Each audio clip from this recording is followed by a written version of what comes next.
Olá, como vão todos? Sejam muito bem-vindos. Eu sou a professora Cristiane Oliveira, a sua professora de Biologia, e vamos conhecer a nossa aula de hoje.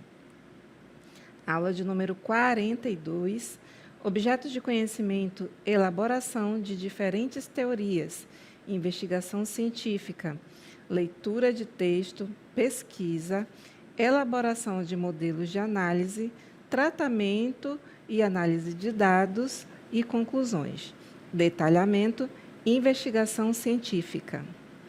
Então, vamos começar?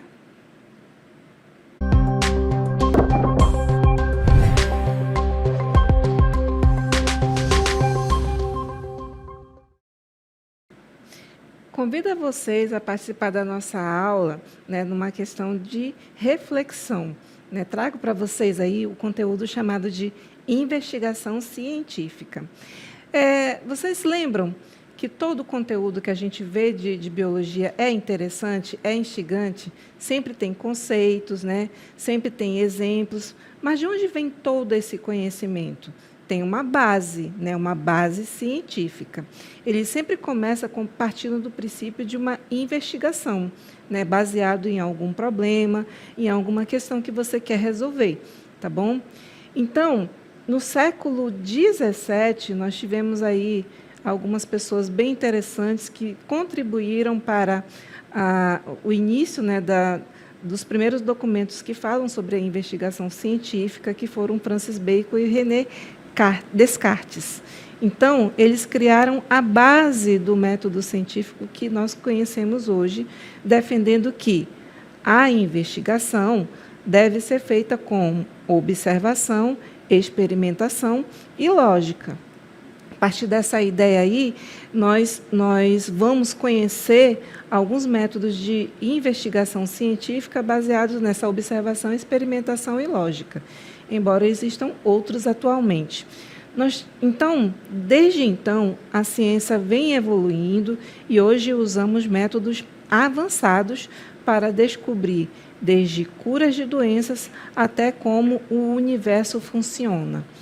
Então, a base de todo o conhecimento, não só de biologia, mas de todas as áreas de conhecimento, sempre é a partir de uma investigação científica, de algo palpável, de algo que possa ser comprovado, a partir de muito estudo. E de onde veio a investigação científica? Vocês já pararam para refletir sobre isso? Desde os tempos antigos, o ser humano busca respostas para entender o mundo, Os filósofos gregos, por exemplo, como Aristóteles, já faziam observações sobre a natureza. Foi nesse período aí que nós tivemos o período da geração espontânea, ou a biogênese. Mas foi no Renascimento, em meados do século XV e meados do século XVI, que a ciência começou a se tornar mais sistemática, com figuras como Galileu Galilei, por exemplo, que usou experimentos para testar suas ideias, testar aí as suas hipóteses. Então, pessoas muito curiosas para tentar entender como ocorrem os movimentos, como ocorre, por exemplo, os movimentos da Terra, os movimentos de objetos, isso na parte de física, por exemplo, como é o ciclo reprodutivo de animais, como os animais evoluíram, tanto que aí nós temos Charles Darwin tentando explicar a questão da evolução, sempre partiu de algo curioso, de uma curiosidade, de algo que ainda não havia explicação. Então, a investigação científica ela vem aí para elucidar de forma mais clara, correta e objetiva uma pergunta, que é feita e que ainda não tem respostas, E aí nós temos as várias teorias, que elas vão ser testadas para serem validadas de fato e aceitas dentro do meio científico. Então, nós vamos aí estruturar a nossa apresentação com os seguintes itens. Vamos falar sobre conceito, depois etapas da investigação, né? Depois seguimos com métodos de investigação, métodos de análise de dados, né? E vamos finalizar nossa aula com alguns exemplos, que são as aplicações da investigação científica, embora a gente já esteja exemplificando cada passo que nós vamos dando. Vamos começar com o conceito, né, de investigação científica. Conceito ela é um processo organizado para descobrir, explicar ou comprovar algo, que pode ser desde uma pesquisa simples, como entender por que as plantas crescem, né, guarde aí esse exemplo, até estudos mais complexos, como desenvolver uma vacina, por exemplo. Então, qualquer forma de investigação científica, onde você use informações, busque informações verídicas, né? Informações reais, informações palpáveis, para tentar explicar algo e depois fazer uma experimentação ou observação, você já está fazendo a prática da investigação científica. E sim, você que está aí nos assistindo, pode ter esse hábito, né, pode criar esse hábito de praticar a investigação científica com coisas simples do dia a dia, né, com observações simples, como a gente vai exemplificar a cada passo, ao mostrar para vocês as etapas da investigação. Então, nas etapas da investigação, nós vamos basicamente estruturar, isso aqui não é uma estrutura fixa, mas é só a questão, a título de entendimento, estruturar como a gente faz o estudo, né? A começar com os seguintes itens que vão ser apresentados aqui para vocês. Nós temos aí a escolha de um tema, nós temos a revisão, né, da literatura, a definição de um problema, a criação de uma hipótese, a escolha de um método de investigação, como é que nós vamos coletar dados, né? Como vamos analisar dados e, por último, concluir a investigação e depois da conclusão, validar através de publicações. Então, esse aqui não é um método engessado, né, mas é um método básico de investigação. Nós temos algumas variantes, como, por exemplo, revisar a literatura. Ela é necessária, às vezes, revisar em todos os passos, onde você vai buscar referências literárias, né, referências bibliográficas, para que haja, por exemplo, uma forma de discutir, é uma forma de dialogar com pessoas que já fizeram um trabalho parecido com você, para tentar entender e explicar a sua hipótese, por exemplo. Então, o que nós vamos fazer aqui é conhecer cada passo da investigação científica. Como escolher um tema. Então, eu vou sempre fazendo uma pergunta, né, para que você se sinta instigado, né, você se sinta estimulado a pensar, né, de que forma a gente trabalha esse item, a escolha de um tema. Então, faça-se a pergunta, o que você quer investigar? Né, o que você tem interesse? Qual é a sua curiosidade? Tá bom? Nós colocamos aqui como exemplo, por que o céu é azul? Você já parou para olhar o céu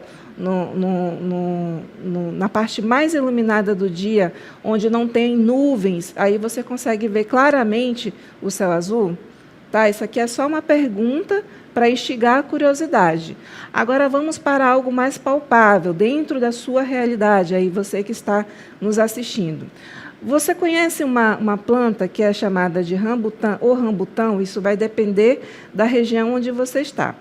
Então, a planta rambutã, ela é uma planta que ela é introduzida, ela veio da Malásia originalmente e se adaptou muito bem ao nosso solo. E também caiu no gosto das pessoas, né? Porque ela tem um sabor, ela não é muito forte, mas é característico e adocicado. Né? Uma coisa que remete, de fato, ao atendimento do que é apreciar um fruto. né?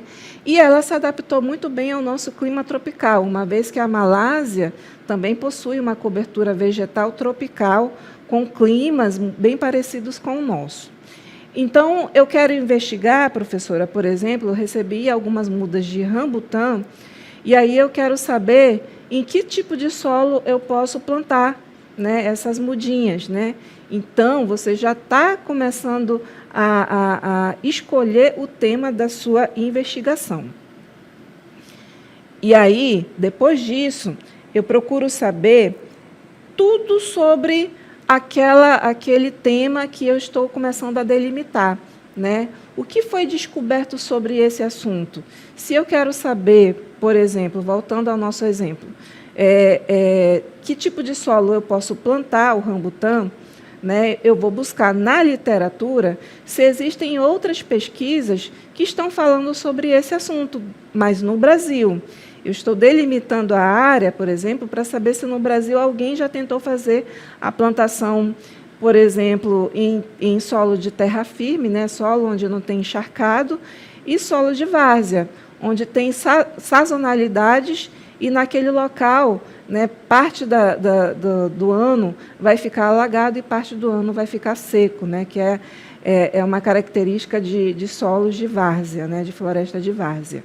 Então, por que eu estou dando esse exemplo desses dois tipos de solo? Porque, inicialmente, ela é uma espécie que gosta muito de água, né? Ela gosta muito de água, mas ela se daria bem em solo de terra firme. Então, eu vou buscar na literatura se algumas pessoas já tentaram fazer aí a plantação do rambutã, né? E para tentar validar a minha hipótese, né? Tentar responder a minha pergunta. Só que não é a mesma coisa que plantar onde eu estou, no local onde eu estou. Eu posso até buscar na literatura algo parecido, mas não vai ser real, né, aplicável, porque foi aplicável dentro do experimento da pessoa em um outro lugar, em outra parte do Brasil. E aí eu passo para o próximo passo, que é definir o meu problema, né? Qual é a pergunta da sua pesquisa que você precisa responder? Eu já até dei um spoiler, né? Qual é o solo mais adequado para se plantar o rambutã? Seria a pergunta, né? Eu estou delimitando o meu problema. E aí eu coloco aí dois tipos de solo, solo de terra firme e solo da várzea alta, que fica mais próximo da terra firme, por exemplo. A partir daí, eu vou criar uma hipótese. O que é a hipótese? É uma suposição educada, né, entre aspas, aí, de que forma eu responderia a esse problema, quais seriam as possíveis soluções para a pergunta que eu estou fazendo aí a mim mesmo, né? Qual é o solo mais adequado? Bem, eu falei para vocês que rambutã ele gosta muito de solo de muita água. Então, é muito provável que em solo de várzea, essa planta ela vai se desenvolver mais rápido, né? Eu espero que isso aconteça, né? Pode ser que isso aconteça, ou não. Então, estou criando aí uma hipótese que seria uma forma de responder ao problema, né, ao tema que eu estou escolhendo, né? E aí, voltando à nossa estrutura, né, passando aí pela criação da hipótese, eu vou escolher um método, né, um método que eu vou plantar, eu vou definir os passos de como eu vou executar, por exemplo, esse experimento, já que eu estou aí querendo testar o plantio tanto no solo de terra firme quanto no solo de várzea, né? E eu me faço a pergunta, qual é a escolha do método, professora? Faça-se a pergunta, como você vai testar a sua hipótese? Então, é neste momento que você vai escolher um método, né? Onde você vai montar, por exemplo, um experimento. Nesse caso da planta, você vai montar o experimento, as condições ideais para plantar tanto no solo de terra firme quanto no solo de várzea, né? Para você poder fazer as suas observações e as suas anotações, né? Ao longo do desenvolvimento dessa muda, né? Porque nós não escolhemos semear, a gente já pegou as mudinhas prontas, né? E aí eu quero testar aí qual é o solo onde ela vai crescer de forma mais adequada. Então, eu estou diante da criação de um experimento, né? Um experimento onde eu vou fazer uma observação. Então, se eu escolhi um método, eu passo para o próximo passo da investigação, que é a coleta de dados. Isso mesmo, coleta de dados. Então, na coleta de dados, nós vamos fazer os experimentos, né, e anotar exatamente todas as informações relevantes às nossas observações. Ou seja, voltando aí para o exemplo da planta, como ela está se desenvolvendo, né? Ela está crescendo muito, está soltando muita folha para formar a copa. Então, o que eu vou observar? Eu vou observar o desenvolvimento dela a partir do estudo da biomassa.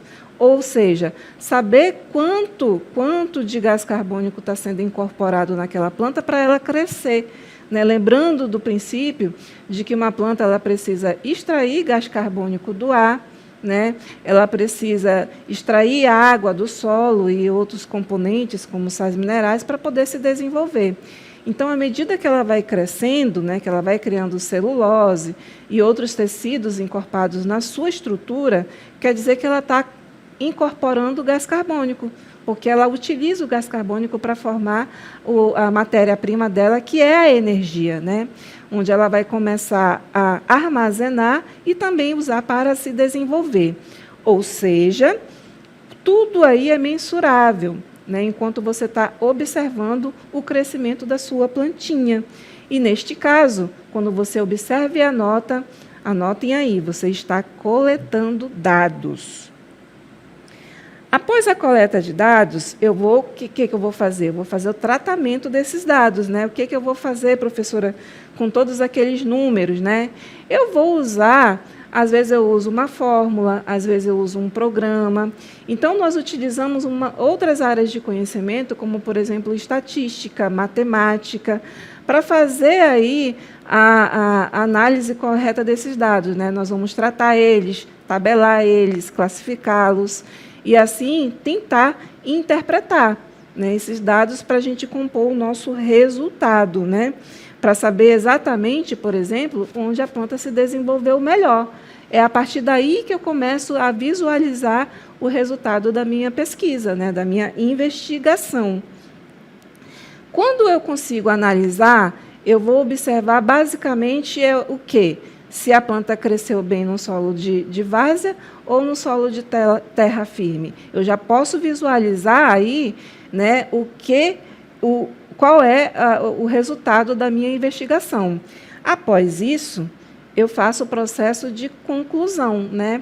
Eu vou pegar os resultados e vou, por exemplo, começar a comparar esses resultados com outros trabalhos exitosos, né, e gerar uma discussão para concluir de fato a minha pesquisa. É nesse momento, né, que você pode concluir se a sua hipótese estava certa ou não.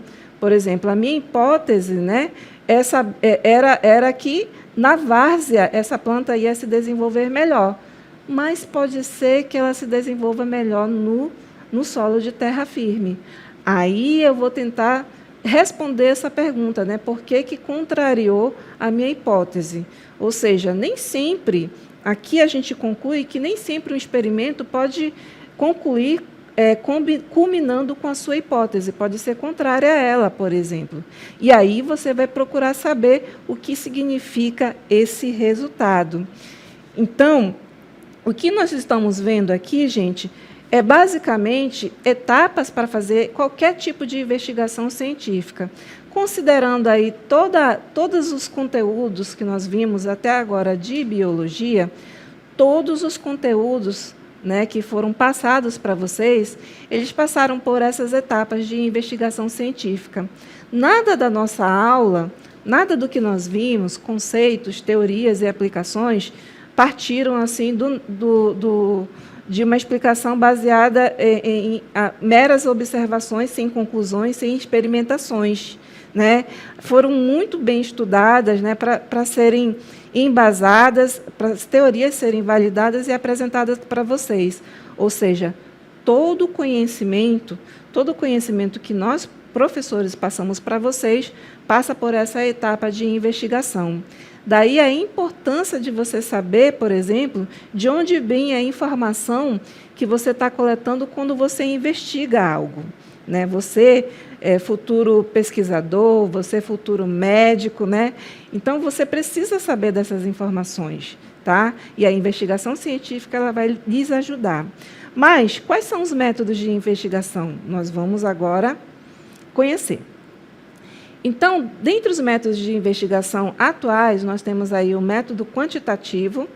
O método quantitativo é o método de pesquisa baseada em números.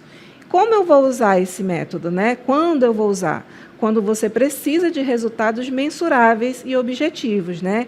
Geralmente, né, eles estão relacionados, resultados mensuráveis, com resultados mais práticos, mais lógicos, como, por exemplo, números, né? Exemplos, vamos lá.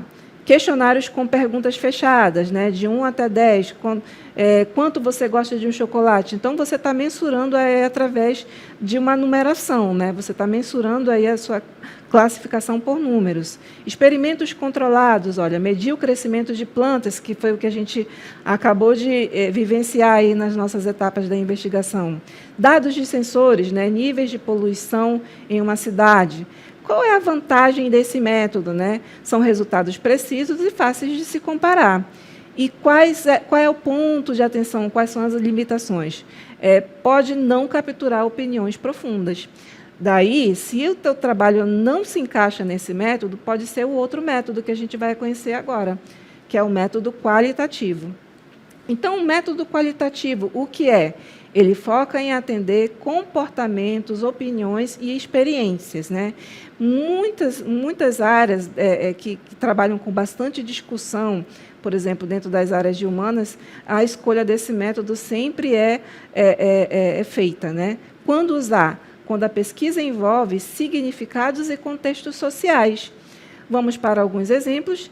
Entrevistas em profundidade, por exemplo, conversar com professores sobre desafios da educação. Né? Grupos focais, né? Por exemplo, reunir mães para discutir a alimentação infantil, ou uma observação participante, por exemplo, um antropólogo vivendo em uma comunidade indígena e aí coletando seus dados. Qual é a vantagem desse tipo de método? Dados ricos em detalhes e flexibilidade. Quais são as limitações? Difícil de generalizar e a análise é um pouquinho mais demorada. Mas quando você está diante de um problema em que você pode juntar esses dois métodos, aí nós temos um método misto, né, que é chamado de quali-quantitativo também. Por quê? Ele vai combinar o método quantitativo e o qualitativo para fazer uma revisão muito mais completa e profunda. Quando usar, quando um único método não vai bastar para responder a sua hipótese. Exemplo, primeiro aplica um método de questionário, aí você está aplicando a parte quantitativa, para saber quantos alunos usam uma rede social, por exemplo. Depois você entrevista esses alunos, aí você está aplicando o método qualitativo, que é usado para entender por que, como e por que eles usam essas redes sociais. Vantagem desse método, resultados mais robustos. Limitações, exige mais tempo e recurso. Então, é importante a escolha do método, sim, mas é importante traçar um cronograma para você não se perder no meio da sua pesquisa, né, no meio da sua investigação. Bem, antes dos métodos quantitativo e qualitativo, né, que são muito mais robustos e conhecidos atualmente, a gente começou, nós cientistas, né, buscando aí na cronologia do tempo, começou com métodos experimentais ou métodos de observação. Né, mas eles se perduram até hoje, né, combinando ou sendo agregados ao método quantitativo e qualitativo.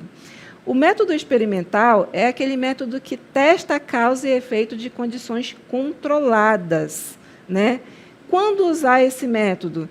Em ciências naturais, em medicina e em psicologia, por exemplo. Por exemplo, podem ser muito mais áreas, é muito mais abrangente o método de experimentação, né, método experimental. Vamos dar alguns exemplos aí, para vocês visualizarem melhor. Dar um novo remédio a um grupo e um placebo ao outro. Né? Placebo, o que é? Seria uma medicação, mas sem ação efetiva, para fazer o teste se aquele medicamento realmente vai funcionar. E depois a gente compara os resultados. Qual é a vantagem do método experimental? Né? Prova relações diretas entre variáveis. Quais são as suas limitações? Nem sempre é aplicável em situações reais, né? Porque uma coisa é você fazer a experimentação dentro de um cenário em que você está criando e controlando, né, aquela experimentação. Outra coisa é aquela situação, aquela hipótese acontecendo na vida real.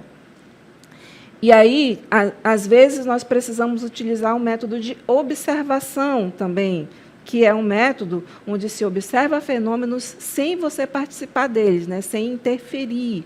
Nesse caso aí, nós usamos, por exemplo, em ecologia, antropologia, astronomia, que junto, né, combinado aí com os métodos quantitativos, por exemplo, vão dar efetiva investigação científica, né, e ajudar-nos aí a abstrair dados confiáveis. Exemplos: nós temos aí estudar o comportamento dos chimpanzés na natureza, né, analisar padrões de trânsito em uma cidade, e as suas vantagens são menos artificial que os experimentos, né, porque você está analisando aquilo que está acontecendo na vida real. E suas limitações é não controlar as variáveis externas. Aí você tem que ser um bom observador, porque se você está analisando o chimpanzé, por exemplo, na natureza e o comportamento dele, né, comportamento social, por exemplo, você tem que analisar todas as variantes, né, daquele local, clima, ambiente, outros chimpanzés, outros animais com quem ele vai interagir, né, no meio ambiente. Então, esses são os exemplos aí dos tipos, né, de pesquisa. Agora vamos para o método de análise de dados. Na análise de dados, nós temos aí a análise de dado quantitativa, que utiliza números, por exemplo, estatística descritiva, que resume os dados. Nós temos aí algumas métricas, né, para a gente utilizar aí para fazer essa medida, essa observação, tá bom? Nós temos a análise estatística inferencial, que testa a hipótese. Nós temos alguns programas de computador que vão fazer uso aí desse tipo de análise. E nós temos a análise qualitativa, que vai ser usado textos e significados. Nela, nós temos aí a análise de conteúdo, que categoriza respostas, né, de uma entrevista, por exemplo, e análise de discurso, que vai estudar como as pessoas falam, né, por exemplo, como os políticos usam certas palavras. E nós temos também a análise mista, né, a análise mista, que é uma triangulação que compara dados tanto quantitativos quanto qualitativos, para confirmar os nossos resultados. Isso aí é para trabalhos muito mais robustos, né, com muitas variantes, onde você precisa combinar aí os tipos de investigação. Né? Exemplo, questionário que mostra que 80%, né, de pessoas sentem-se estressadas, né, em entrevistas revelam que o trabalho é a causa principal. Então, eu fiz a combinação aí de uma análise mista para obter um resultado, né, e explicar a hipótese. E aonde eu aplico as investigações científicas, né? Vamos entender um pouquinho aí desse processo, exemplificando. Eu vou aplicar em resolver problemas, por exemplo, né, na área da saúde, tecnologia e o meio ambiente. Eu também vou aplicar, por exemplo, em combater desinformação com fatos comprovados, né? Também posso aplicar na melhoria de vida das pessoas, né, fazendo investigação dentro da área de medicina, educação e inovação. Ou, simplesmente, posso satisfazer uma curiosidade, né, porque sempre queremos saber mais. Isso é uma condição, isso é uma característica humana, né? Nos é dada a capacidade, nós temos a capacidade de investigar, nós somos criativos, nós possuímos tecnologia muito mais do que o homem primitivo, então a gente pode entender, investigar e dar significado a certas perguntas que ainda não têm respostas, né? Como diz aí o ditado, o céu é o limite. Então, gente, essa foi a nossa aula para tentar explicar aí sobre investigação científica. Eu espero que vocês tenham gostado e até a próxima.